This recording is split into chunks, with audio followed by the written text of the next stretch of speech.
In Berlin, young hacker Benjamin is sitting in an interrogation room after having walked into a hotel room full of bodies.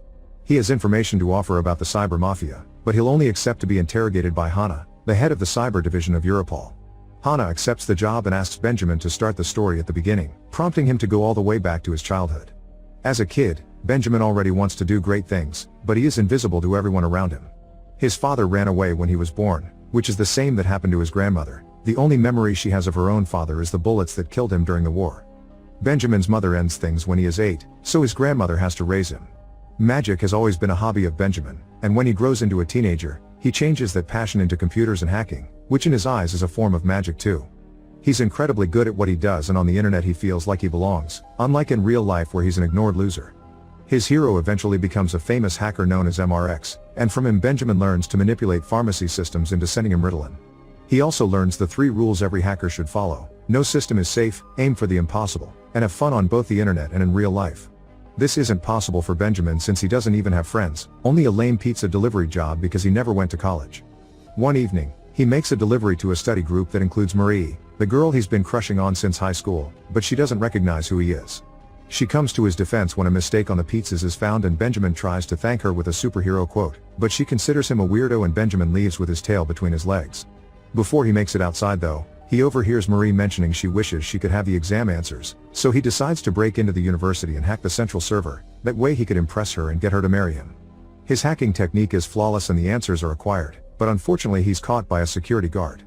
Since he has no criminal record, his only punishment is community service, and while cleaning the streets Benjamin gets to meet Max, a very charismatic man that is impressed by his hacking story and invites him to a party later. In the evening, Benjamin attends the party and discovers Marie is there too but doesn't dare talk to her. Max takes Benjamin to a private office and introduces him to software master Stefan and hardware freak Paul, who ask Benjamin to prove his hacking skills. In a matter of seconds, Benjamin uses the office laptop to cut power in the whole neighborhood, earning the acceptance of the 3 men. This also gets the attention of the police, so Benjamin brings the power back before running away with his new friends because this isn't Max's house. They just sneaked into an open party. On their way out, they bump into Marie, who recognizes Benjamin as the delivery guy and gets dragged into running with them by Max. Once they're far enough, Marie finally realizes Benjamin is the loser from high school and quickly goes away after admitting it's been an interesting evening. When Max returns home, he finds the door open and his grandmother gone. Luckily he finds her wandering the streets before she gets hurt, but this is a sign that her Alzheimer's has advanced enough for her to need a nursing home. A few days later, Max finds Benjamin again and reminds him of MRX's rules, meaning Benjamin needs to start enjoying life. Max considers himself a social hacker because people are the most vulnerable part of any system and it's just a matter of deceiving them. To prove it, he picks a donut shop ticket and an empty box from a trash can and uses them to convince the clerk that his order came empty. Afterward, they meet with Paul and Stefan at a parking lot and they steal a van that they take to a hall where an important political conference is being held. Using fake IDs they made themselves, they sneak inside and Benjamin approaches the main laptop by using Max's advice on social hacking, pretending to be part of the organization team. Once the computer has been hacked, they run back to hide in the van and change the conference presentation for a humorous video of Hitler. Many of the conference attendants notice the van outside and come after it, but the group gets to drive away without getting hurt, although the poor van does end up destroyed. Back in the present, Hannah is starting to wonder why he should believe everything Benjamin says, so he impresses her by mentioning lots of details about her private life that he's acquired through hacking before continuing with his story. After that successful prank, the group chooses Benjamin's house as their base of operation since he's living alone now. Their prank is going viral on the internet and while Paul doesn't like the attention, Max loves it and wants to become as famous as MRX. Since Max likes to use a clown mask to post the videos online, Benjamin offers the name Clay for the group, which stands for Clowns Laughing at You.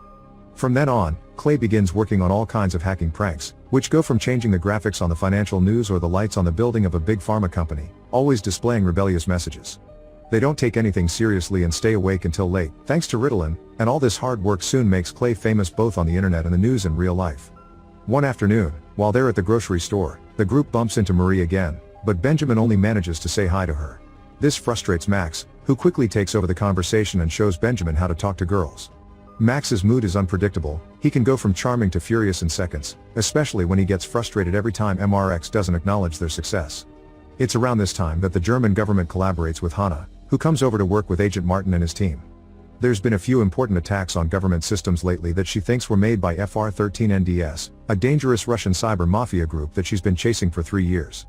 Meanwhile, the boys hack their way into a radio contest and win a Porsche that they ride through the city as a symbol of their power. They also use it to pick up some girls that they take to Benjamin's home for a night of alcohol and dancing. However, Benjamin can't stop thinking of Marie and decides to look for her in the Porsche. He finds her at a party and impresses her with the car, so after chatting a bit about her exams, Benjamin decides to be more like Max and kisses her. This isn't what Marie wanted and makes her leave, but when Benjamin tries to follow her, one of Marie's friends hits him and warns him to stay away from her. The next morning, the group is surprised to find a message from MRX making fun of them because in the documents Hannah presented to her colleagues, Clay was mentioned as harmless and nothing to worry about. This enrages Max, who is obsessed with trying to impress MRX and be accepted in the big leagues, so Benjamin comes up with an idea. They should hack the main building of BND, the German Central Intelligence.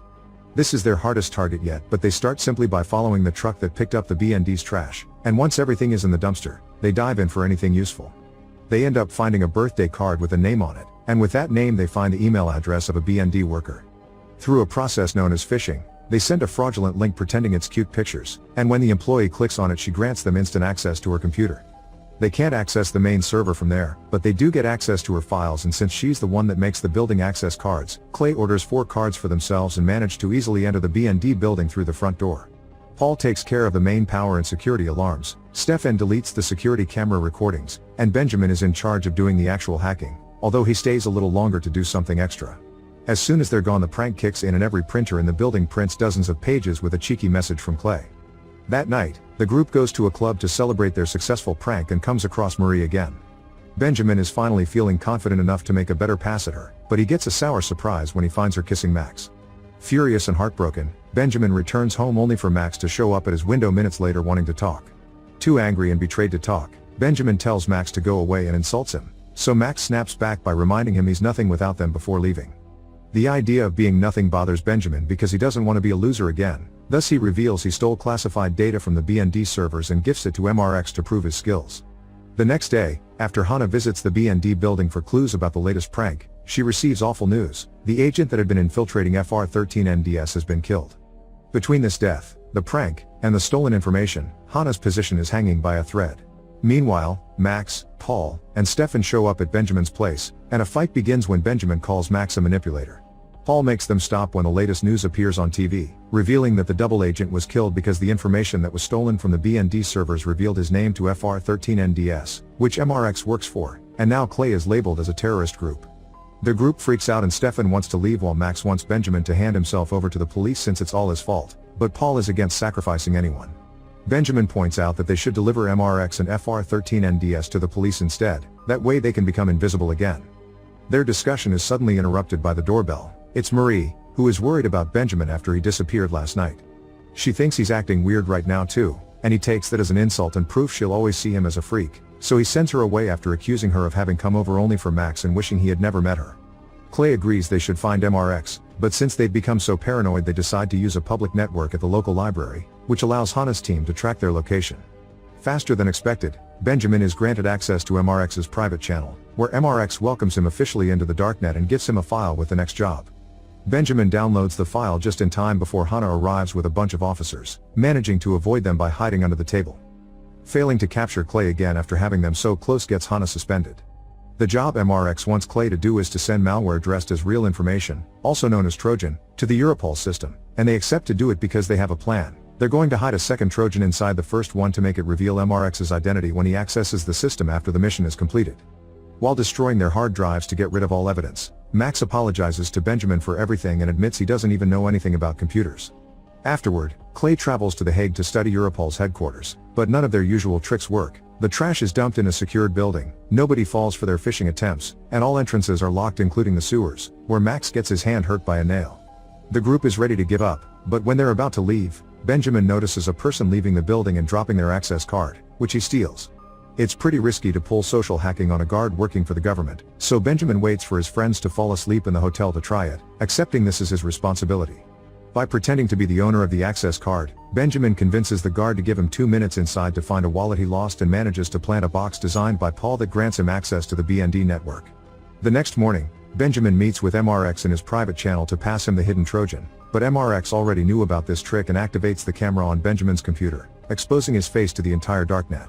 Immediately a group of Russian mobsters finds him and chases him through the city. Benjamin only manages to save himself by hiding in the subway tunnels. Sadly his friends aren't as lucky, and when Benjamin returns to the hotel he finds them all dead. After picking up the bullets, Benjamin calls the police and asks for Hannah, taking us back to the beginning. He wishes to be invisible again and not to fear for his life, so he's providing all this information in exchange for being accepted into the witness protection program.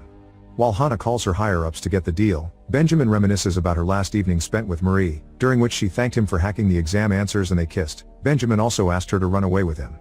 Martin comes over and tells Hannah not to trust Benjamin because his story has lots of holes, but Hannah makes him change his mind by convincing him that Benjamin is the only one that can bring down MRX and friends, who are the real criminals.